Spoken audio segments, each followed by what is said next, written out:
दोस्तों आज का हमारा चैप्टर है residential status. Residential status section 5 to section 9 के अंदर दिया हुआ है। ये जो सेक्शन हम बता रहे हैं आपको 5 टू 9 ये दिया हुआ है इनकम टैक्स एक्ट 1961 के अंदर। तो आपसे अगर एमसीक्यू में पूछा जाता है कि रेसिडेंशियल स्टेटस जो है उसका प्रोविजन किस सेक्शन से लेकर किस सेक्शन तक है, तो आपको बताना है सेक्शन 5 टू सेक्शन 9 के अंदर यहाँ पर रेसिडेंशियल स्टेटस का प्रोविजन लिखा हुआ है जो कि इनकम टैक्स एक्ट 1961 के अंदर तहत आता है। ठीक है, इनकम टैक्स एक्ट 1961 के तहत आता है। दोस्तों रेसिडेंशियल स्टेटस हम चैप्टर पढ़ क्यों रहे हैं, सबसे पहले इस चीज को समझना पड़ेगा कि रेसिडेंशियल स्टेटस हमें पढ़ने की आवश्यकता क्यों हो रही है और रेसिडेंशियल स्टेटस किसी भी लोगों का निकालने की आवश्यकता क्यों है।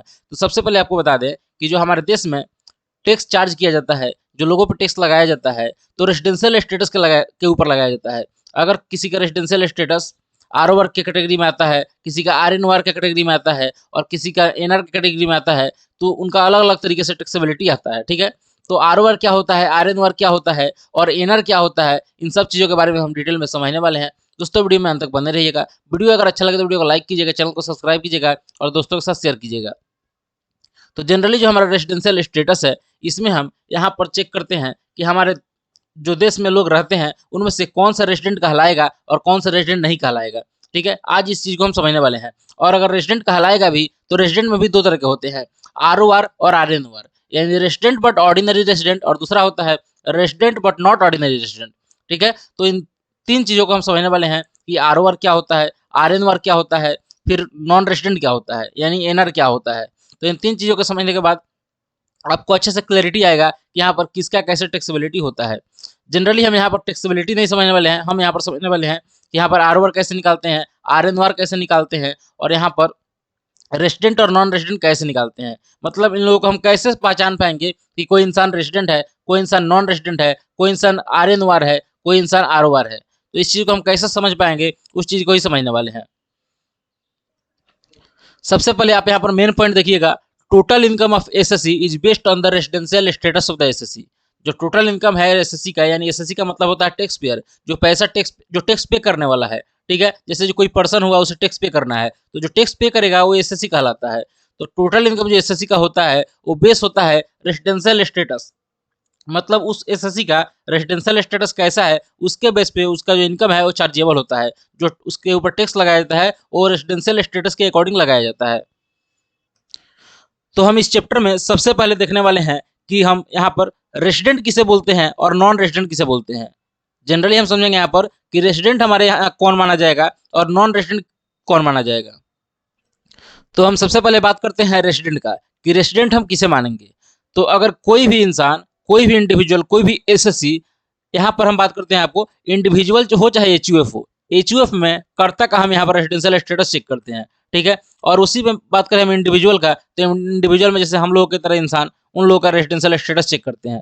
ठीक है, तो रेसिडेंशियल स्टेटस चेक कैसे करते हैं उसे समझ लेते हैं।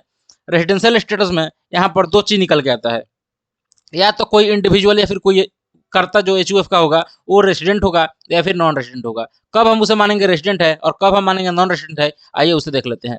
सबसे पहले रेसिडेंट यहाँ पर बनाने के लिए किसी भी इंडिविजुअल को या फिर किसी भी एचयूएफ के कर्ता को अगर हमें रेसिडेंट बनाना है तो सबसे पहले दो कंडीशन सेटिस्फाई होना चाहिए। दो कंडीशन सेटिस्फाई नहीं, यहाँ पर दोनों में से कोई एक कंडीशन सेटिस्फाई होना चाहिए। यहाँ पर आपके नीचे दिया हुआ है, if any one basic condition is satisfied from the following 2 point. कौन से 2 पॉइंट है वो हम नीचे देखेंगे, आगे देखेंगे। ठीक है, कौन से 2 पॉइंट है वो हम आगे देखेंगे। अगर वो आगे 2 पॉइंट हमने जो दिया हुआ है उस 2 पॉइंट में से अगर कोई एक भी कंडीशन सेटिस्फाई हो जाता है तो यहाँ पर इंडिविजुअल या फिर एचयूएफ का कर्ता जो होता है वो क्या बन जाता है, यहाँ पर रेसिडेंट बन जाता है। तो अगर इंडिविजुअल को अगर आपको यहाँ पर रेसिडेंट बनाना है तो जो दो बेसिक कंडीशन दिया हुआ है उस बेसिक कंडीशन में से दोनों में से कोई एक भी कंडीशन सेटिस्फाई हो जाता है तो इंसान क्या बन जाएगा, रेसिडेंट बन जाता है। वही बात करें दूसरी तरफ, if both the basic condition is not satisfied, जो दो बेसिक कंडीशन नीचे दिया हुआ है जो आगे हम देखेंगे, उस बेसिक कंडीशन में से अगर एक भी कंडीशन सेटिस्फाई नहीं किया जाता है इंडिविजुअल के द्वारा तो उसे हम क्या बोलेंगे, नॉन रेसिडेंट है। क्या बोलेंगे उसे, नॉन रेसिडेंट है। एग्जाम्पल के तौर पे मान लीजिए आप देश के नागरिक हैं। ठीक है, आप एक इंसान है, आप एक इंडिविजुअल है। अगर आप दो कंडीशन दिया हुआ है बेसिक कंडीशन, उस दो बेसिक कंडीशन में से अगर आप एक भी कंडीशन सेटिस्फाई करते हैं तो आपको हम इंडिया का रेसिडेंट मानेंगे। क्या मानेंगे, इंडिया का रेसिडेंट मानेंगे। अगर आप दो कंडीशन में से कोई भी कंडीशन सेटिस्फाई नहीं करते हैं तो आपको हम क्या मानेंगे, नॉन रेसिडेंट मानेंगे। पहले मानेंगे आर और कंडीशन दोनों में सेटिस्फाई नहीं करेंगे तो मानेंगे एनआर। एनआर का मतलब एनआर, एनआर मतलब नॉन रेसिडेंट और आर का मतलब होता है रेसिडेंट। तो रेसिडेंट बनने के लिए आपको दो कंडीशन में से कम एक कंडीशन सेटिस्फाई करना होता है और एनआर बनने के लिए आपको कोई भी कंडीशन सेटिस्फाई करने की आवश्यकता नहीं है। मतलब अगर दोनों में से कोई कंडीशन आप सेटिस्फाई नहीं करते हैं तो आप ऑटोमेटिकली क्या बन जाएंगे, नॉन रेसिडेंट बन जाएंगे। लेकिन आपके दिमाग में एक सवाल तो यहाँ पर आ ही रहा होगा कि जो फ्लोइंग टू कंडीशन है कौन सी कंडीशन है, उस कंडीशन को तो पहले बताओ। तो आइए उस कंडीशन को भी देख लेते हैं। हम इसी दो कंडीशन का बात कर रहे हैं जो आपकी स्क्रीन पे दिख रहा है। सबसे पहला क्या कंडीशन है कि अगर कोई इंडिविजुअल उसको अगर रेसिडेंट बनना है तो उसको सबसे पहले प्रीवियस ईयर में 182 दिन इंडिया में स्टे करना होगा। क्या करना होगा, प्रीवियस ईयर में, रेलिवेंट प्रीवियस ईयर में उसको कम से कम 182 दिन स्टे करना पड़ेगा एग्रीगेट में। एग्रीगेट का मतलब क्या होता है, एग्जाम्पल के तौर पे आपको बताते हैं। हम थोड़ा सा स्लो जा रहे हैं, ठीक है। आपको थोड़ा सा लगेगा कि स्लो जा रहे हैं बट स्लो नहीं होगा, आपके लिए नॉर्मल स्पीड होगा, ठीक है। अगर आपको ज़्यादा स्लो लगे तो आप यूट्यूब में जो फंक्शन है उसके अकॉर्डिंग स्पीड कर सकते हैं। एग्जाम्पल के तौर पे अभी हम कौन से साल में हैं, मान लीजिए हमारा जो ईयर चल रहा है फाइनेंशियल ईयर चल रहा है। फाइनेंशियल ईयर में हम अभी कौन से साल में हैं, हम हैं अभी अपना 22 और 23 में। किसमें है, 22 में और 23 में है। तो 22-23 क्या हुआ, हमारा असेसमेंट ईयर हुआ। असेसमेंट ईयर के जस्ट पीछे वाला क्या होता है, पिछला साल होता है। पिछला साल मतलब प्रीवियस ईयर होता है जिसमें हमने इनकम कमाया है। तो पिछला साल में जो हम जिसमें हमने इनकम कमाया है, क्या हम उसमें 182 दिन हैं इंडिया में। अगर उसमें हम 182 दिन इंडिया में हैं तो हमारा रेजिडेंशियल स्टेटस जो होगा वो रेजिडेंट का होगा, मतलब हम रेजिडेंट बन जाएंगे। अगर हम 182 दिन इंडिया में रहते हैं तो हमारा रेजिडेंशियल स्टेटस क्या होगा, रेजिडेंट का, मतलब हम रेजिडेंट बन जाएंगे। 182 दिन कब रहना है, आपको प्रीवियस ईयर में रहना है, रेलिवेंट प्रीवियस ईयर में रहना है 182 दिन। लेकिन यहाँ पर ब्रैकेट में एग्रीगेट दिया हुआ है। एग्रीगेट का मतलब क्या होता है, आइए इसे भी समझते हैं एक एग्जाम्पल से। मान लीजिए आपके घर में कोई इंसान है या फिर आप ही हैं, ठीक है। आप क्या करते हैं कि आपका जैसे अभी क्या चल रहा है, 22 और 23 चल रहा है, ठीक है। 22-23 चल रहा है, ये मेरा असेसमेंट ईयर हो गया। इसके पीछे प्रीवियस ईयर है। प्रीवियस ईयर क्या हुआ, 21-22 हुआ। तो 21-22 में मान लीजिए आप कभी जून के मंथ में क्या किए, बाहर गए, ठीक है। फिर आ गए 1 महीने के बाद, फिर यहाँ पर 3 महीने रहे, फिर बाहर गए। तो यहाँ पर दोनों को मिला के देखा जाएगा कि हम इंडिया में कितने दिन है, मतलब टोटल आप इंडिया में कितने दिन रह रहे हैं उसे देखेंगे। कि अगर टोटल मिलाकर आपका 182 दिन हो जा रहा है प्रीवियस ईयर में तो आप इंडिया में क्या बन जाएंगे, रेजिडेंट बन जाएंगे। और वही यहाँ पर दूसरा कंडीशन है, दूसरा कंडीशन में और लगा हुआ है, आपको दिख रहा होगा। पहला कंडीशन दिया हुआ है 182 डेज और more stay in India aggregate in relevant previous year. और का मतलब होता है दोनों कंडीशन में से कोई एक। अगर दोनों कंडीशन में से कोई एक भी सेटिस्फाई होता है तो आप क्या बन जाते हैं, रेसिडेंट बन जाते हैं। अगर यहाँ पर एंड होता तो यहाँ पर दोनों कंडीशन ही सेटिस्फाई करना पड़ता है, बट यहाँ पर दिया हुआ है और का मतलब होता है या मतलब यहाँ पर ऑप्शन है आपके पास कि आप दोनों में से कोई एक सेटिस्फाई कीजिएगा तब भी आप रेसिडेंट बन सकते हैं। दूसरा यहाँ पर कंडीशन है 60 डेज और more stay in India. 60 days और more stays in India aggregate in relevant previous year. इसका मतलब क्या हुआ कि अगर आप रेजिडेंशियल स्टेटस निकाल रहे हैं 2021 और 2022 का, तो 2021-22 में कम से कम आपको 60 दिन इंडिया में रहना पड़ेगा, ठीक है। कम से कम आपको 60 दिन इंडिया में रहना पड़ेगा।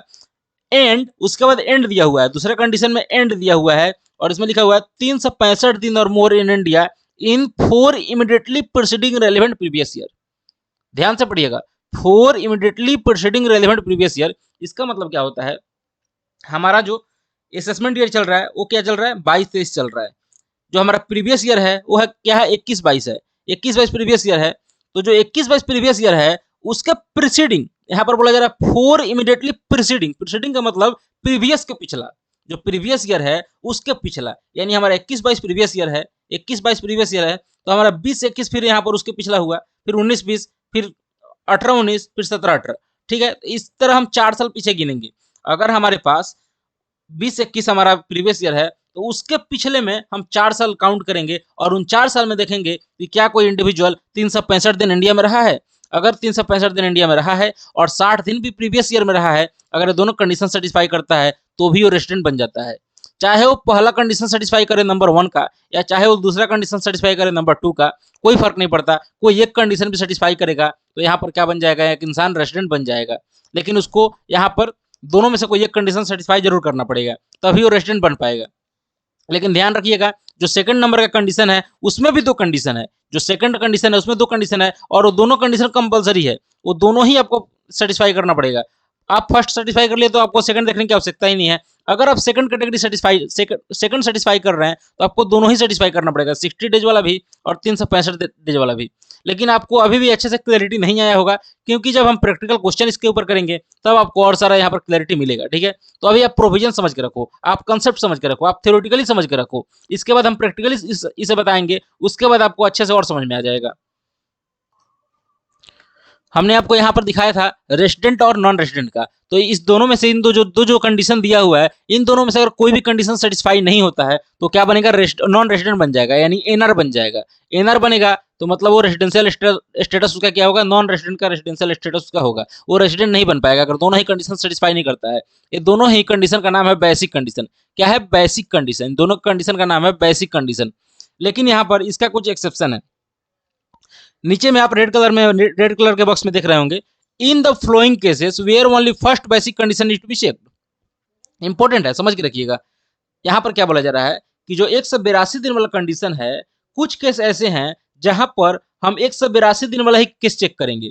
जहां पर 182 दिन प्रीवियस ईयर में इंसान रहा होगा उसे ही हम रेसिडेंट बनाएंगे। तो कैसा कौन कौन सा केस है, उसमें दो केस आते हैं। नीचे आपको दिख रहा होगा, नंबर 1 और नंबर 2, उसे भी हम समझेंगे। सबसे पहले समझते हैं कि जो 182 दिन वाला केस है, 182 दिन वाला केस है, और जो 60 दिन और 365 दिन वाला केस है, ये तो हम दोनों में से कोई भी एक चेक कर सकते थे। बट यहाँ पर कुछ केस ऐसा है जहां पर हम सिर्फ और सिर्फ 182 दिन वाला ही चेक कर सकते हैं, उसके बिना हम रेसिडेंट बन ही नहीं सकते हैं। हम तभी रेसिडेंट बनेंगे जब हम 182 दिन का कंडीशन सेटिस्फाई करेंगे। हम सेकंड कंडीशन देखेंगे भी नहीं। कुछ केस ऐसा हमारे पास है, तो कौन कौन से केस है ये उसे देख लेते हैं। सबसे पहला केस है, यहाँ पर एक इंडिविजुअल है, यानी हम लोगों की तरह इंसान है, सिटीजन ऑफ इंडिया है, यानी देश का नागरिक है, इंडिया छोड़कर बाहर जा रहा है, लेफ्ट इंडिया, आपको दिख रहा होगा लाइन से प्लस करके हमने इतना सिंपल बनाया है आपके लिए। इंडिया छोड़कर बाहर जा रहा है। बाहर क्यों जा रहा है, for the purpose of business, employment, बाहर में बिजनेस करने के लिए जा रहा है, या फिर कोई एम्प्लॉयमेंट पर्पज के लिए जा रहा है, यानी कमाने जा रहा है, और as a member of crew membership, चाहे वो शिप पर जा रहा है। आपने सुना होगा कि बहुत लोग क्या करते हैं, शिप पे काम करते हैं। तो शिप तो आउट ऑफ इंडिया भी जाता है, विदेश भी जाता है, ऑस्ट्रेलिया भी जाता है, इंग्लैंड भी जाता है, सब जगह घूमता है समुद्र के किनारे किनारे। ठीक है, तो अगर कोई क्रू मेंबरशिप में है तो इन तीन लोगों के लिए यहाँ पर सबसे पहले समझिए, एक इंडिविजुअल है, सिटीजन ऑफ इंडिया है, यानी देश का नागरिक है, इंडिया छोड़कर बाहर जा रहा है। बाहर क्यों जा रहा है, क्योंकि उसे बाहर बिजनेस करना है, या फिर वो एम्प्लॉयमेंट पर्पज के लिए जा रहा है, यानी बाहर में कमाने के लिए जा रहा है, जॉब करने के लिए जा रहा है, या फिर मेंबर ऑफ क्रू मेंबरशिप जा रहा है। As a member of crew membership अगर इसके लिए भी जा रहा है, यानी शिप पर जा रहा है, ठीक है, समुद्र में, तो समुद्र में हम जनरली हम उसको out of India he count करते हैं। तो यहाँ पर इन तीन केसेस में क्या होगा, हम सिर्फ 182 दिन का कंडीशन चेक करेंगे। अगर कोई इंसान इंडिया के बाहर जा रहा है, इंडिया छोड़कर जा रहा है, और बिजनेस पर्पज के लिए जा रहा है, एम्प्लॉयमेंट पर्पज के लिए जा रहा है, या फिर as a member of crew membership जा रहा है, तो हम क्या करेंगे, 182 दिन का कंडीशन सिर्फ चेक करेंगे। और यहाँ पर दूसरा एक कंडीशन है, अगर कोई इंडिविजुअल है, सिटीजन ऑफ इंडिया है, मतलब इंडिया का नागरिक है, और इंडिया में घूमने के लिए आ रहा है, तो उस केस में भी हम क्या करेंगे, 182 दिन का कंडीशन चेक करेंगे। तो दो यहाँ पर सिचुएशन है जहां पर हम सिर्फ 182 दिन का केस चेक करेंगे, बाकी हम सब जगह दोनों कंडीशन में से कोई भी चेक कर सकते हैं। लेकिन इन दो केसेस में हम सिर्फ 182 दिन का ही कंडीशन चेक कर सकते हैं। पहला कंडीशन आपने बता ही दिया, पहला केस बता ही दिया हम, इंडिविजुअल है, इंडिया का सिटीजन है, इंडिया छोड़कर बाहर जा रहा है, किस लिए बाहर जा रहा है, बिजनेस करने के लिए, या फिर एम्प्लॉयमेंट के लिए, या फिर as a member of crew membership. ठीक है, और दूसरा कंडीशन है, इंडिविजुअल है और सिटीजन ऑफ इंडिया है प्लस विजिट इन इंडिया। मतलब यहाँ पर क्या बोला जा रहा है कि एक इंडिविजुअल है, हम लोगों की तरह इंसान है, सिटीजन ऑफ इंडिया है, वो बाहर में रहता है, सिटीजन ऑफ इंडिया है मतलब देश का नागरिकता है लिया है, बट वो रहता है बाहर में, और बाहर से इंडिया घूमने के लिए आ रहा है, बाहर से इंडिया घूमने के लिए आ रहा है, तो उस केस में हम देखेंगे 182 दिन का केस। हम इसके ऊपर प्रैक्टिकल क्वेश्चन करेंगे तो आपको और क्लैरिटी मिलेगा। तो आपको अगर थोड़ा सा भी यहाँ पर प्रॉब्लम आ रहा है तो कमेंट बॉक्स में बताइएगा, वहां पर हम सॉल्व करने की कोशिश करेंगे, और हम जब प्रैक्टिकल क्वेश्चन कराएंगे तो आपको क्लियरली यहाँ पर कंसेप्ट क्लियर हो जाएगा। तो आपको यहाँ पर समझ में आ गया होगा बेसिक कंडीशन के बारे में। दोस्तों अगर वीडियो अच्छा लग रहा है, थोड़ा सा भी अच्छा लग रहा है, थोड़ा सा भी आपको हेल्प कर रहा है, तो प्लीज लाइक कीजिएगा, चैनल को सब्सक्राइब कीजिएगा, दोस्तों के साथ शेयर कीजिएगा। आइए देखते हैं यहाँ पर अगला कंसेप्ट। हमने ऊपर में दो बेसिक कंडीशन यहाँ पर चेक किया, हमने दो बेसिक कंडीशन यहाँ पर चेक कर लिया। ठीक है, दो बेसिक कंडीशन चेक करने के बाद उसके बाद हम देखेंगे अगर इंसान कोई रेसिडेंट बनता है या फिर कोई नॉन रेसिडेंट बनता है। हम जब बेसिक कंडीशन चेक करते हैं तो या तो कोई इंसान उन दोनों कंडीशन में से कोई एक सेटिस्फाई करता है, या फिर दोनों ही सेटिस्फाई करता है, या फिर दोनों में से कोई सेटिस्फाई नहीं करता है। अगर दोनों में से कोई एक सेटिस्फाई कर रहा है तो रेसिडेंट बन जाता है। अगर दोनों में दोनों ही सेटिस्फाई कर रहा है तो ऑटोमेटिक रेसिडेंट बनेगा। अगर दोनों में से कोई भी सेटिस्फाई नहीं कर रहा है तो नॉन रेसिडेंट बनेगा। ठीक है, नॉन रेजिडेंट बनेगा। लेकिन जब वो रेजिडेंट बनेगा, यानी कोई भी अगर कंडीशन, बेसिक कंडीशन अगर सेटिस्फाई कर रहा है, अगर वो रेजिडेंट बन जाता है, तो रेजिडेंट बनने के बाद भी दो केस यहाँ पर निकल के आएगा। क्या क्या निकल के आएगा? पहला केस आएगा ROR और दूसरा केस आएगा RNOR। पहला केस आएगा ROR और दूसरा केस आएगा RNOR। ROR क्या होता है, RNOR क्या होता है, सबसे पहले बताते हैं आपको इसका मतलब। ROR का मतलब होता है रेसिडेंट बट ऑर्डिनरी रेसिडेंट। आप बगल में लिख के रखिएगा, आपको ध्यान नहीं रहे तो, रेसिडेंट बट ऑर्डिनरी रेसिडेंट। और RNOR का मतलब होता है resident but not ordinary resident. अगर कोई इंसान रेसिडेंट बन जाता है और रेसिडेंट बनने के बाद उसे दो तरीके से यहाँ पर गुजरना पड़ता है। मतलब उसके पास ऑप्शन होगा, चाहे वो ROR बनेगा, चाहे वो RNOR बनेगा। अगर ROR बनेगा तो उसका टैक्सेबिलिटी अलग तरीके से होगा, RNOR बनेगा तो उसका टैक्सेबिलिटी अलग तरीके से होगा। तो इसीलिए हम लोग यहाँ पर क्लासिफाई करके रखे हैं कि ROR कौन है और RNOR कौन है। आपको ROR कैसे निकालते हैं और RNOR कैसे निकालते हैं, इसे हम समझने वाले हैं इसमें। लेकिन आपको एक चीज ध्यान रखना है कि जब इंसान कोई रेसिडेंट बनेगा तभी ROR और RNOR का कंसेप्ट आएगा। अगर वो रेसिडेंट ही नहीं बना, अगर वो नॉन रेसिडेंट बन गया, तो कहानी वहीं पर समाप्त हो जाती है, कहानी उसके आगे बढ़ेगी ही नहीं। लेकिन जब ROR, जो यहाँ पर रेसिडेंट जो पर्सन होता है, वो अगर रेसिडेंट बन जाता है, तब हमारा कहानी आता है ROR का और RNOR का। अगर ROR बनना है तो क्या कंडीशन सेटिस्फाई करना है, उसे हम देखेंगे, और RNOR बनना है तो क्या कंडीशन सेटिस्फाई करना है, क्या नहीं करना है, इसे हम समझने वाले हैं। तो सबसे पहले हम यहाँ पर देखते हैं कि ROR कौन बनता है। तो यहाँ पर साफ साफ क्लियरली नीचे लिखा हुआ है, if both the condition are satisfied. If both the condition are satisfied, और कौन सा बोथ कंडीशन है वो नीचे ही आपके दिया हुआ है, आप नीचे देख सकते हैं। कौन से दो कंडीशन सेटिस्फाई करने हैं वो कंडीशन नीचे दिया हुआ है। सबसे पहले कंडीशन पढ़िएगा, resident in India in any 2 out of the 10 immediately preceding previous year. यहाँ पर क्या बोला जा रहा है, जैसे हमने देखा, जैसे हमने ऊपर में देखा कि कोई इंसान रेसिडेंट बन रहा था या फिर वो नॉन रेसिडेंट बन रहा था। अगर वो रेसिडेंट बन रहा था, अगर वो रेसिडेंट बन रहा था तो उसमें दो केस आता है, वो ROR होगा या फिर RNOR होगा। अगर ROR होगा तो उसे दो कंडीशन सेटिस्फाई करना पड़ेगा, वो दोनों ही कंपलसरी कंडीशन है, उसे सेटिस्फाई करने के बाद ही वो ROR बन सकता है। अगर दोनों में से कोई भी कंडीशन सेटिस्फाई नहीं करता है या फिर कोई एक कंडीशन भी सेटिस्फाई करता है तो RNOR बनेगा। लेकिन ROR बनने के लिए उसे दोनों ही कंडीशन सेटिस्फाई करना पड़ेगा। पहला कंडीशन में क्या बोला जा रहा है, resident in India in any 2 out of the 10 immediately preceding previous year. इसका मतलब क्या हुआ, एग्जाम्पल के तौर पे हमारा जो 22-23 चल रहा है असेसमेंट ईयर है, इसके पीछे हमारा 21-22 जो है प्रीवियस ईयर है। ठीक है, 21-22 के पीछे, 21-22 के पीछे पिछले 10 साल, 21-22 के पीछे वाला 10 साल जो है, 21-22 जो हमारा प्रीवियस ईयर है, उसके पीछे जो 10 साल है, उन 10 साल में अगर दो बार कोई इंडिविजुअल या फिर HUF करता, अगर वो रेसिडेंट रहा है, अगर वो रेसिडेंट रहा है तो फिर वो ROR बनने के लिए एलिजिबल है। लेकिन ROR के लिए दो कंडीशन है, तो हमने तो अभी सिंगल कंडीशन समझा। दूसरा कंडीशन देखते हैं, present in India for 730 days और more during the 7 immediately preceding relevant previous year. हम अभी 22-23 के असेसमेंट ईयर में चल रहे हैं, हमारा प्रीवियस ईयर है 21-22, हमारा प्रीवियस ईयर क्या है 21-22, और 21-22 के पिछले 7 साल में, 21-22 के पीछे वाले 7 साल में अगर कोई इंडिविजुअल 730 दिन इंडिया में रहा है, 730 दिन इंडिया में रहा है, तो भी वो ROR बनने के लिए एलिजिबल है। यानी उसको दो कंडीशन सेटिस्फाई करना पड़ेगा। ऐसा इंसान जो इमीडिएटली प्रीसीडिंग प्रीवियस ईयर में 10 साल में 2 बार रेसिडेंट रहा हो, 10 साल में 2 बार रेसिडेंट रहा हो, या फिर वो immediately preceding relevant previous year में कम से कम 7 सालों में 730 दिन इंडिया में रहा हो। दोनों कंडीशन अगर सेटिस्फाई हो जाता है तो क्या बन जाता है, रेसिडेंट बट ऑर्डिनरी रेसिडेंट, जिसे हम शॉर्ट फॉर्म में ROR बोलते हैं। ठीक है, तो सबसे पहला कंडीशन क्या है, आपको पिछले 10 साल में, पिछला 10 साल मतलब जो हमारा प्रीवियस ईयर है उसके पिछला 10 साल, ठीक है, उसके पिछला 10 साल में आप कम से कम 2 बार रेसिडेंट बन गए हो।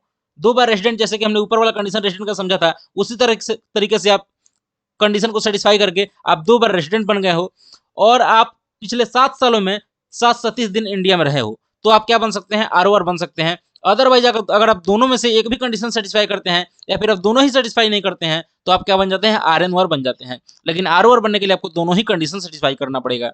तो आई होप आपको एडिशनल कंडीशन भी समझ में आ गया होगा।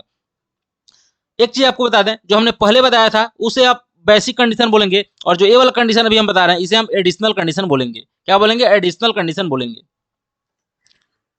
दोस्तों आप इन दोनों ही कंडीशन को रिवाइज करके रखना। नेक्स्ट क्लास में हम इसका कुछ प्रैक्टिकल प्रॉब्लम लेके आएंगे। ठीक है, कुछ प्रैक्टिकल क्वेश्चन कराएंगे। उस क्वेश्चन को करने के बाद आप कंसेप्चुअली क्लियर हो जाएंगे।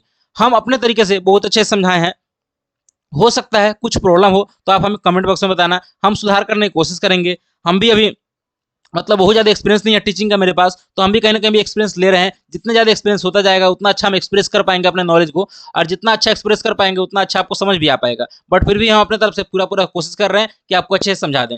और अगर आपको थोड़ा सा भी अगर प्रॉब्लम है तो कमेंट में जरूर बताइएगा, कमेंट में हम उसे सुधार करने की कोशिश करेंगे, आपको ठीक करने की कोशिश करेंगे। और हाँ, आप वीडियो को लाइक जरूर कर देना, चैनल को सब्सक्राइब कर देना, दोस्तों के साथ शेयर करना है, ताकि आने वाला फ्यूचर वीडियो भी आपसे मिस ना हो। और ऐसे ही हम इम्प्रूव करते हुए अपने वीडियो को लाते रहेंगे, और जितना ज़्यादा हो सके उतना ज़्यादा हम अपने आप को इम्प्रूव भी करेंगे। तो दोस्तों यहाँ पर वीडियो को यहाँ पर बंद करते हैं और वीडियो का अंत करते हैं।